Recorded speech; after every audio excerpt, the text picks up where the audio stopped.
Z Business Plus makes managing fuel easy. It's fee-free with choice benefits like 8 cents off every litre, every day, everywhere you need us. Sign up today for the 2022 CanStar Blue Best Small Business Fuel Card. Z is for New Zealand. T's and C's apply. The FIFA World Cup is live on Sky Sport. Oh, what a goal! See every game of football's ultimate showcase. Glorious! You need to subscribe to Sky Starter and Sky Sport to watch this premium content. For details, see sky.co.nz. Welcome to Football FIFA with Jason Pine. I swear you'll never see anything like this ever again. Powered by News Talk ZB and Sky Sport, the home of the FIFA World Cup. All 64 matches live.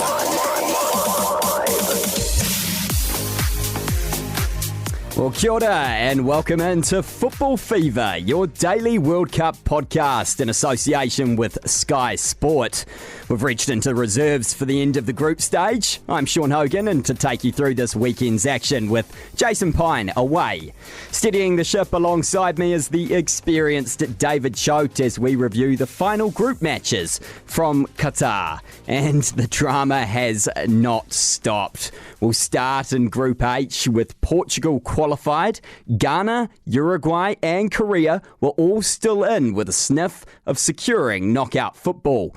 Ghana taking on Uruguay, famous foes up against each other due to their spicy past. Ghana knocked out in 2010 after missing a penalty caused by a last-minute intentional handball on the line by Uruguayan talisman Luis Suarez. But in the 17th minute of this one, Ghana had a chance of redemption as up stepped Andre Ayew to the penalty spot on Sky Sport. And it's saved by Rocket. Nowhere near the power or in the corner from Andre Ayew. Ayew, the last member of that 2010 Ghanaian squad. Old ghosts coming back to haunt them, Chote. An awful strike, wasn't it? Yeah, he stood over the ball for an age as well. I don't know if you noticed in the lead up to the penalty, the ghosts of the past haunting Andre Ayew, and he telegraphed the penalty, and it was easily dealt with in the end. Ghana going out with a whimper. Uruguay was still alive at 2-0. You saw the reaction of Suarez from the bench. Suarez is part of a Uruguay side that's starting to look a little long in the tooth, but they were in it. But you have to wait till the last kick of the last game to see if you're going to qualify. Yeah, and they were immediately punished, weren't they, by 2 goals, both by Georgian de Arezqueta in the 10 minutes that followed. They seem to have somewhat found their rhythm. Yeah, I think that's right, but perhaps they'll rue the opening round, leaving it too late. The last round of football in the World Cup, the way it's structured, everything hangs on goal difference and points, and when you're relying on that, you're leaving plenty of jeopardy in your World Cup journey. Yeah, that scoreline at that stage, 2-0, would mean they would go through, but Korea had gone down 1-0 to Portugal within 5 minutes, but managed to claw one back on Sky Sport. And it comes, and there's an opportunity here for an equalising goal. Kim Young-won. It seemed all over for Korea, though. They were unable to find a winner until Tottenham's Son Heung-min galloped forward on Sky Sport. Support arriving. Oh, they score! They've already gone and done it. As it stands, that's the goal that means knockout football for Korea Republic. The finishing touches by Hwang Hee-chang, South Korea's 4th World Cup goal in their last 7 that came in the 90th minute or later. Chote, I don't know about you, mate, but I made a noise I didn't know I was capable of after that went in. What a run from Son. Did they deserve that? It was an early goal to go down against Portugal, and I think they were well worth it coming back. The run by Son is amazing. His set-up play is incredible. The run by Hwang to score is unbelievable. They went length of the field at the end of the game to score a goal that drove a dagger into the heart of the Uruguayans and lifted the spirits of the South Koreans. But they couldn't celebrate quite yet. The absolute scenes on Sky Sport, Korean players huddled around phones watching Uruguayans crying on the bench as they willed their team on to get one more goal, which would put them through. It was incredible, wasn't it? Yeah, unbelievable. Unprecedented technology means that as soon as the game finishes, you grab your cell phone and you can watch the other game, which was played at the same time but was differing levels of extra time at the end of each half meant that that Uruguay game went on and had South Korea hanging in the balance on the edge of qualification for a few more minutes. And when the final whistle blew across in the Uruguay match, South Koreans got their chance to celebrate. Some of the scenes coming out of the stadium, fans in tears, players in tears, as you say, tears of joy, tears of heartache. It was a fantastic morning in Group H. All the action came late.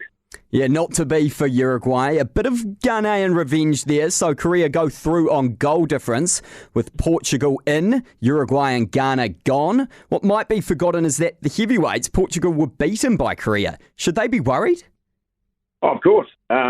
You look at the matchup now, Portugal have to play a Swiss side who are highly capable.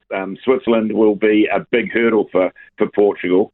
And Portugal, for me, haven't been a well-oiled machine throughout this tournament. They've been good enough to get out of the group. Are they good enough to go further? We will see.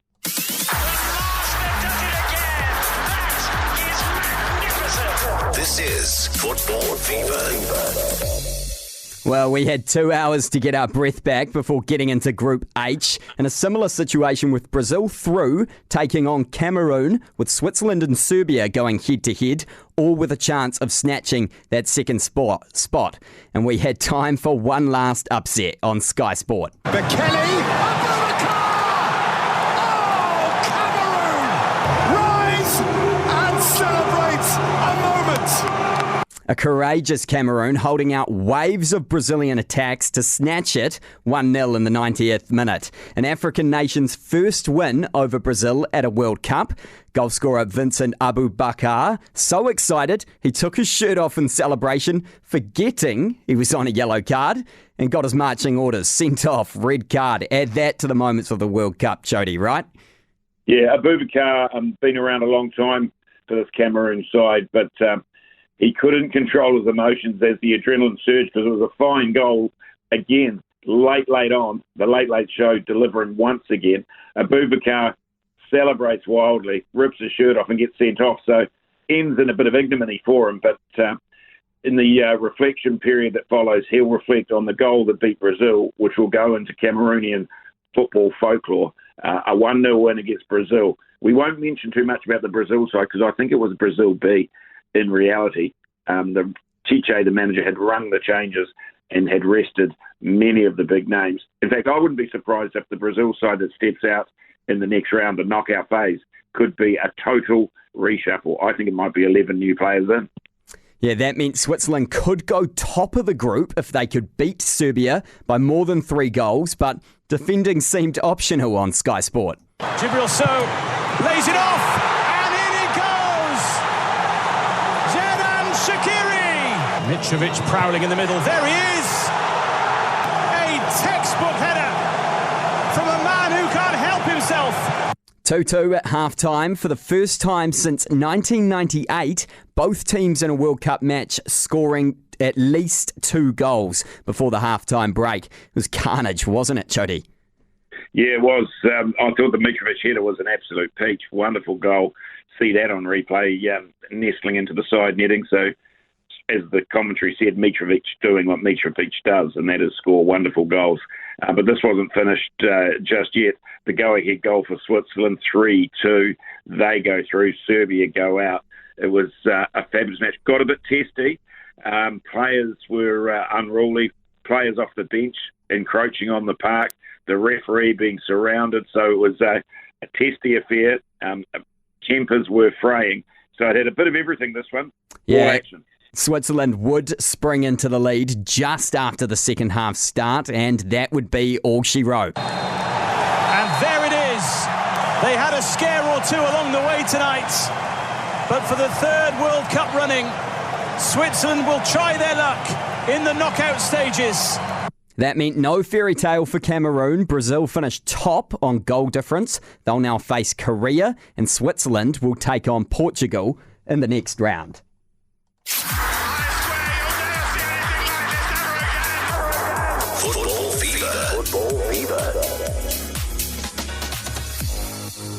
Well, put your calculators away and your spreadsheets. Tomorrow, believe it or not, we're into the knockouts. Simply win for any team and the dream is kept alive. The big one for us, I guess, here across the Tasman, Australia versus Argentina at 8 a.m. and Netherlands versus USA, the earlier kickoff at 4 a.m., both on Sky Sport.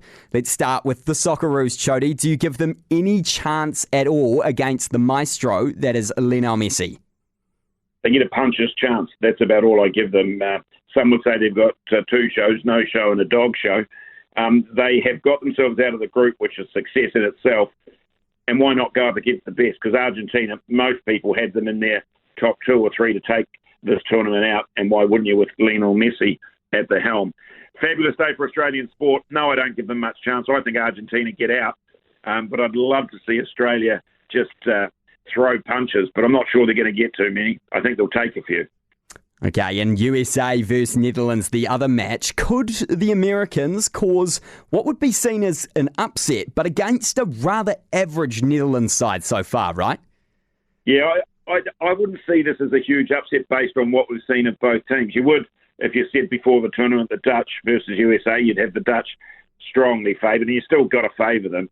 But USA have proven at this tournament that they are industrious, athletic, talented side.